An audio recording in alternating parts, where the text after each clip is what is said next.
नमस्कार भक्तों, आपका एक बार फिर से स्वागत है हमारे चैनल भक्ति की शक्ति में। आज के इस वीडियो में हम आपको बताएंगे कि धोबी ने की थी माता सीता की निंदा।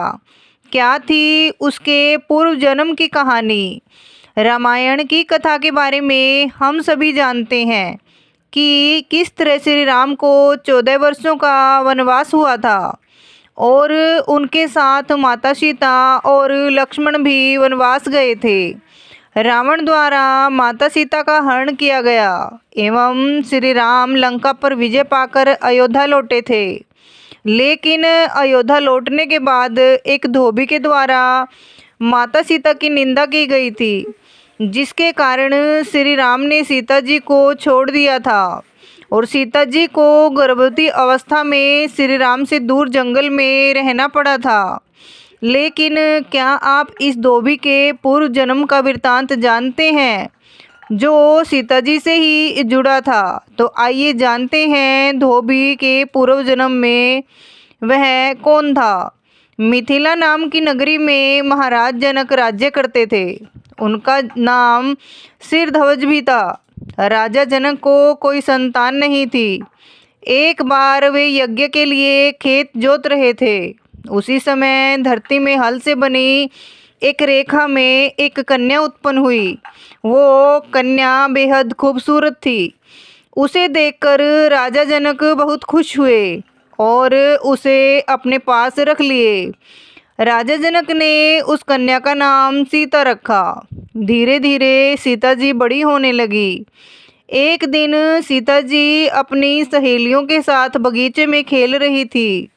इस वक्त उन्हें एक शुक पक्षी का जोड़ा दिखा, जो कि एक पर्वत चोटी पर बैठा एक राजा और रानी की कथा सुना रहा था।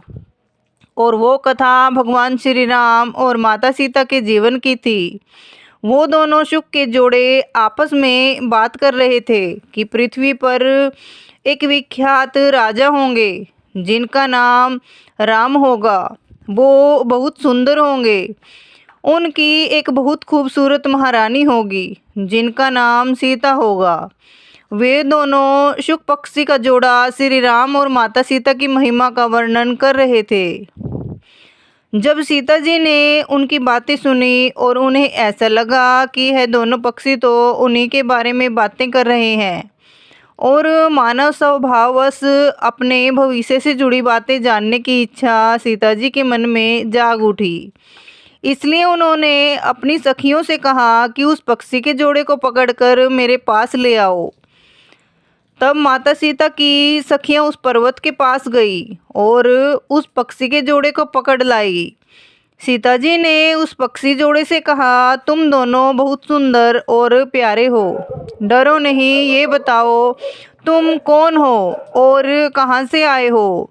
जिनकी तुम बात कर रहे हो वो राम और सीता कौन है और तुम दोनों को उनके बारे में जानकारी कैसे मिली? माता सीता व्याकुलतावश उन दोनों के से पूछने लगी। माता सीता के ऐसा पूछने पर उन दोनों पक्षी के जोड़े ने उन्हें बताया कि वाल्मीकि नाम के एक बहुत बड़े महर्षि हैं। हम उनके आश्रम में ही निवास करते हैं और महर्षि वाल्मीकि ने रामायण नामक एक ग्रंथ की रचना की है, जो कि सुनने के बाद मन को बहुत ही शांति देता है। उन्होंने अपने शिष्यों को उसे ग्रंथ का अध्ययन भी कराया है। हम भी वहीं पर रहते हैं तो हमने भी पूरा सुना है। माता सीता को ये बातें बताकर अब दोनों पक्षी जाने की बात कहने लगे।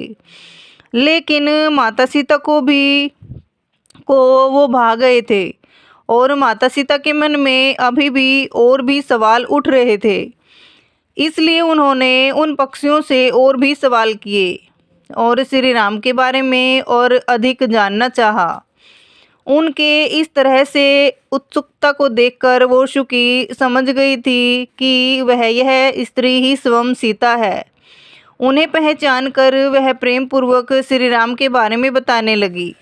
उसने श्री राम का बहुत खूबसूरत वर्णन किया और फिर उसने पूछा कि हे देवी, तुम कौन हो। पक्षियों की बातें सुनने के बाद माता सीता ने अपने बारे में बताया और कहा कि मैं राजा जनक की पुत्री जानकी हूँ। लेकिन उन्होंने उन पक्षियों से कहा कि अब जब तक स्वयं श्री राम आकर मेरा वर्ण नहीं करते तब तक मैं तुम दोनों को यहाँ से नहीं जाने दूंगी। तुम दोनों मेरे साथ मेरे घर चलकर सुखपूर्वक रहो। इस पर शुकी ने कहा कि हम पक्षी हैं, जंगल में निवास करने वाले जीव हैं, इसलिए हमें जाने दीजिए। हम खुले आकाश में उड़ना पसंद करते हैं, ना कि चारदीवारी में कैद होकर रहना। इसलिए हम आपके घर पर सुखी नहीं रह पाएंगे। और इस समय मैं गर्भवती हूँ और मुझे अपने स्थान पर जाकर बच्चे पैदा करने हैं। हो सकेगा तो मैं अपने बच्चों को जन्म देने के बाद आपके पास आ जाऊंगी। लेकिन सीता जी ने उन्हें नहीं छोड़ा। इस पर शुक पक्षी ने भी उनसे प्रार्थना की और कहा कि मेरी पत्नी को छोड़ दो, यह गर्भवती है। जब यह बच्चों को जन्म दे देगी तब मैं इसे खुद आपके पास लेकर आऊँगा। लेकिन सीता जी ने मोहवश उसकी बातों को नहीं माना। अंत में जब सारे प्रयासों के बाद भी जब सीता जी ने उनको नहीं छोड़ा, तब निराश शुकी ने कहा कि लोग सही कहते हैं, किसी से कुछ नहीं कहना चाहिए, मौन होकर रहना चाहिए। अगर हम यहाँ पर्वत पर बैठकर बात नहीं कर रहे होते तो शायद ऐसी स्थिति नहीं आती। इसलिए मौन रहना ही सबसे अच्छा होता है। इसके बाद दुखी शुकी ने सीता जी को श्राप दिया और कहा कि जिस प्रकार से आज तुम मुझे इस समय अपने पति से अलग कर रही हो, वैसे ही तुम्हें भी एक दिन श्री राम से अलग होना पड़ेगा। इतना कहकर पति वियोग में उसे शुकी ने प्राण दिए। तब शुक पक्षी शुकी की मौत से बहुत विचलित हो उठा और उसने आतुर होकर कहा कि मैं मनुष्य रूप में श्री राम की नगरी अयोध्या में जन्म लूँगा और मेरे ही कहे गए वाक्य के कारण ही तुम्हें पति वियोग का भारी कष्ट झेलना पड़ेगा। और उसकी बात सच हुई। इसी कारण से शुक पक्षी ने मनुष्य योनि में धोबी के रूप में जन्म लिया और उसी धोबी के वचनों के कारण माता सीता का पति वियोग हुआ और वे अपने पति श्री राम से दूर हो गई। तो भक्तों, आपको ये जानकारी और एक ये छोटी सी कथा कैसी लगी तो प्लीज़ एक छोटा सा कमेंट करके ज़रूर बताएं। आपके ऊपर श्री राम जी की कृपा हमेशा बनी रहे। बोलिए श्री रामचंद्र भगवान की जय हो।